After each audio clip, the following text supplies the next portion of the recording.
Hey students, welcome back to our science class. Today we will discuss about 10th standard science unit 8 periodic classification of elements. Okay. According to this topic, smelting. Smelting is an extraction of iron from the earth crust. Earth கிரஸ்ட்லேருந்து அயனை separate பண்ணுறோம். இப்படி separate பண்ணக்கூடிய அயனில் various impurities add ஆகிருக்கும். அந்த இம்ப்யூரிட்டியை remove பண்ணி separating of iron, the process it is otherwise called smelting. உருக்கி பிரித்தல். இப்போ உருக்குறோம். எதை யூஸ் பண்ணி சார் அப்படின்னு சொன்னால் யூஸிங் த டெம்பரேச்சர். ஓகேவா? இங்கே பாருங்க, the charge consisting of roasted ore, coke and limestone. அப்போ ஒரு ஓர் எடுத்துக்க போகிறோம். ஸோ அயனுடைய ஓர்ஸ், அது மட்டும் இல்லாமல் கோக், அதே போல் லைம்ஸ்டோன். லைம்ஸ்டோனுடைய ஃபார்முலா என்ன? Calcium carbonate CaCO3. இந்த ரேஷியோ 8:4:1. அப்போ 8 இட் மீன்ஸு ஓருடைய பர்சன்டேஜ், கோக்குடைய பர்சன்டேஜ் 4%, அண்டு லைம்ஸ்டோனுடைய பர்சன்டேஜ் 1%. இந்த ஷேப் பாருங்கள், cup and cone arrangement at the top. So இந்த ஷேப் வந்து எப்படி இருக்குன்னு சொன்னால் cup and cone shape, cup and cone shape. So இந்த ராடு வழியாக தான் ஹாட் ஏர் வந்து ரிலீஸ் ஆகும். ஸோ ஸ்லாக் வந்து பார்த்திங்கன்னு சொன்னால் இது வழியாக தான் நமக்கு வந்து பார்த்திங்கன்னா ஸ்லாக் அவுட் ஆகும். ஸோ இது வழியாக ஹாட் கேஸ் வந்து ejected, hot gas ejected. The smelting process contains the three regions, and first one lower region, and then second one middle region, and then third one upper region. அதாவது கீழ் அடுக்கு, நடு அடுக்கு, மேல் அடுக்கு அப்படின்ற ஒரு 3 பகுதி, important parts. In this lower region, carbon react with oxygen during 1500 degrees centigrade in the formation of carbon dioxide plus heat. அப்போ கார்பனை ஆக்சிஜன் கூட சேர்ந்து 1500 டிகிரி சென்டிகிரேட் டெம்பரேச்சருக்கு ஹீட் பண்ணுறோம். அப்படி ஹீட் பண்ணும்போது நமக்கு ப்ராடக்டில் என்ன ஃபார்ம் ஆகுது அப்படின்னா carbon di oxide plus heat. இந்த ப்ளஸ்ஸு எதை ரெப்ரசன்ட் பண்ணோம் அப்படின்னு சொன்னால் எக்ஸோதெர்மிக் ரியாக்ஷனை இண்டிகேட் பண்ணும். அப்போ எக்ஸோதெர்மிக் ரியாக்ஷன், எண்டோதெர்மிக் ரியாக்ஷன். இப்போ எக்ஸோதெர்மிக் என்ன சார் அப்படின்னா evolution of heat energy. Evolution of heat energy is called exothermic reaction. For example, calcium hydroxide CaOH twice. calcium hydroxide என்ன சுட்ட சுண்ணாம்பு, அதை வாட்டரில் நம்ம மிக்ஸ் பண்ணுவோம்.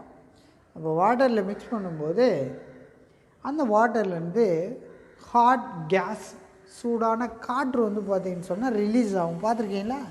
சுண்ணாம்பை தண்ணியில் கலக்கி பார்த்துருக்கீங்களா? அதுலேருந்து என்ன வரும்? இந்த சூடான காற்று வந்து ரிலீஸ் ஆகும். அந்த ப்ராசஸ் தான் exothermic process. And then middle ரீஜியனில் என்ன ப்ராசஸ் அப்படின்னு பார்த்தீங்கன்னா, in this region carbon dioxide reduced to CO. இப்போ கார்பன் டை ஆக்சைடு என்னவா சேஞ்ச் ஆகுது அப்படின்னா கார்பன் மோனாக்சைடாக சேஞ்ச் ஆகும். கார்பன் டை ஆக்சைடு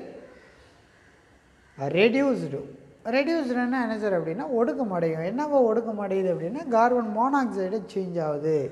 அப்போ carbon di oxide react with carbon dioxide react with carbon the presence of 1000 degree centigrade. எவ்வளோ டெம்பரேச்சரில்? 1000 degree டெம்பரேச்சரில் இந்த formation of carbon monoxide. So இங்கே பாருங்கள் ஈக்குவேஷனில், ஸோ இங்கே ஈக்குவேஷன் வந்து பார்த்தீங்கன்னா ப்ராடக்ட்லேயும் ரியாக்டன்ட்லேயும் இருக்கக்கூடிய அயான்ஸ் வந்து பார்த்தீங்கன்னா ஈக்குவலாக இருக்கணும். அப்போ ஈக்குவேஷனை பேலன்ஸ் பண்ணணும். இப்போ ரியாக்டன்ட்டில் பாரு, number of carbons are present, only 2 carbons are present.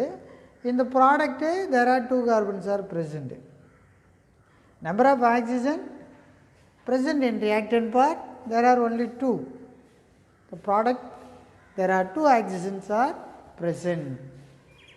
And then the limestone decomposition into carbon dioxide and heat.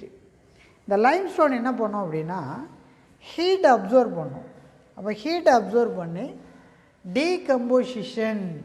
Decomposition சொன்னால் பிரேக்கிங் அப் த சப்ஸ்டன்ஸ். ஒரு சப்ஸ்டன்ஸ் வந்து பிரேக்கப் ஆகுறது. பிரேக்கப்னா என்ன சார் அப்படின்னா உடையும். அப்போ உடையக்கூடிய ஒரு நிகழ்ச்சியை தான் நம்ம டீகம்போசிஷன் அப்படின்னு சொல்லுவோம். அப்போது calcium carbonate decomposed into carbon dioxide due to heat. எதனால் அது டீகம்போஸ் ஆகுது அப்படின்னு பார்த்தீங்கன்னா ஹீட்டு. அப்போ according to 2 reactions are endothermic reaction. அப்போ வாட் இஸ் எண்டோதெர்மிக்? எண்டோதெர்மிக் என்ன நம்ம ஆல்ரெடி பார்த்தோம். Evolution of heat energy. இது என்ன reaction? Exothermic.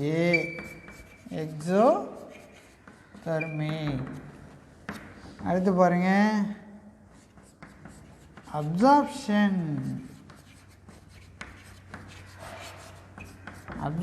Of heat energy. Absorption of heat energy is called endothermic.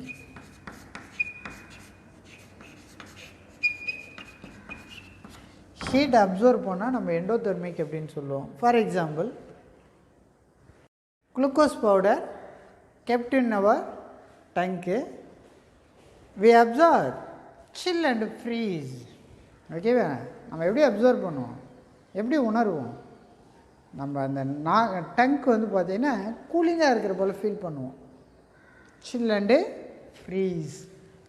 ஓகேவா? So it is one of the best example for endothermic reaction. Okay. அப்போ observation of heat energy is otherwise called endothermic. Evolution of heat energy is otherwise called exothermic. And then last topic, the upper region, Fe2O3 ionic oxide or ferrous oxide. Fe2O3 na ferrous oxide react with the carbon monoxide CO in the presence of 400 degree centigrade. The presence of 400 degree centigrade in the formation of iron plus oxygen. இப்போது ferric ஆக்சைட்லேருந்து ஒரு 400 degree centigrade heat பண்ணும்போது oxygen remove ஆகிடும். So iron மட்டும் செப்பரேட்டாக கிடைக்கும். இப்போ the molten iron is called pig iron. இந்த மோல்டன் அயனை தான் நம்ம என்னன்னு சொல்கிறோம், பிக் அயன் அப்படின்னு சொல்லுவோம். ஓகேவா? So dear students, so smelting process is one of the important 7 mark question. Every time ask the question. repeatedly. Okay. So, anybody doubt? Ask the question. So, remaining topic will be continued in the next video.